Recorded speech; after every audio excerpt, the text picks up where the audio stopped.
మీ బ్రెస్ట్లో lumps లాగా అనిపిస్తున్నాయా? అయితే video last వరకు చూడండి. ప్రతి లంప్ క్యాన్సర్ అని కాదు, అలా అని ఇగ్నోర్ కూడా చేయకూడదు. కొన్నిసార్లు హార్మోనల్ ఇంబ్యాలెన్స్ వల్ల కూడా ఇలాంటి బ్రెస్ట్లో గడ్డల్లాగా ఫామ్ అవుతూ ఉంటాయి. కొంతవరకు అవి పెయిన్, స్వెల్లింగ్ ఉండొచ్చు, లేదా సిమ్టమ్స్ ఏం లేకుండా కూడా మీకు గడ్డల్లాగా అనిపిస్తూ ఉంటాయి.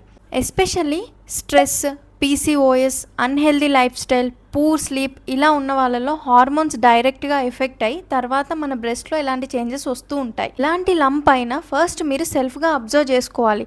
ఐదర్ ఆ లంప్ ఏమన్నా గట్టిగా ఉందా, పక్కకి మూవ్ అవ్వట్లేదా, ఒకే దగ్గర బాగా వాసినట్టు అనిపిస్తుందా, లేదా ఆ చుట్టుపక్కల ఏమైనా స్కిన్ చేంజ్ అయిందా, ఆర్ నిప్పుల నుంచి ఏమైనా డిశ్చార్జ్ లాంటివి వస్తుందా అనేది చెక్ చేసుకొని ఇమీడియట్గా మీరు డాక్టర్ని కన్సల్ట్ అవ్వాలి. అస్సలు ఇగ్నోర్ చేయకూడదు. ఎంత ఎర్లీగా ప్రాబ్లమ్ని ఐడెంటిఫై చేస్తే అంత బెటర్గా మన బ్రెస్ట్ హెల్త్ని ప్రొటెక్ట్ చేసుకోవచ్చు. అండ్ దాంతోపాటు మీరు చేయాల్సింది మీ లైఫ్ స్టైల్ని చేంజ్ చేసుకోవడం, అండ్ హెల్దీ ఫుడ్ హ్యాబిట్స్ని అలవాటు చేసుకోవడం, స్ట్రెస్ని కంట్రోల్ చేసుకుంటూ స్లీప్ కరెక్ట్గా మెయింటైన్ చేయడం, and daily physical activity, exercise, yoga, meditation లాంటివి చేయడం వల్ల ఈ హార్మోన్స్ ఇంబ్యాలెన్స్ అవ్వకుండా బ్యాలెన్స్లో ఉంటాయి. ఈ ఇన్ఫర్మేషన్ ఎవ్రీ ఉమెన్కి చాలా ఇంపార్టెంట్. సో వీడియో సేవ్ చేసుకొని అందరికీ షేర్ చేయండి.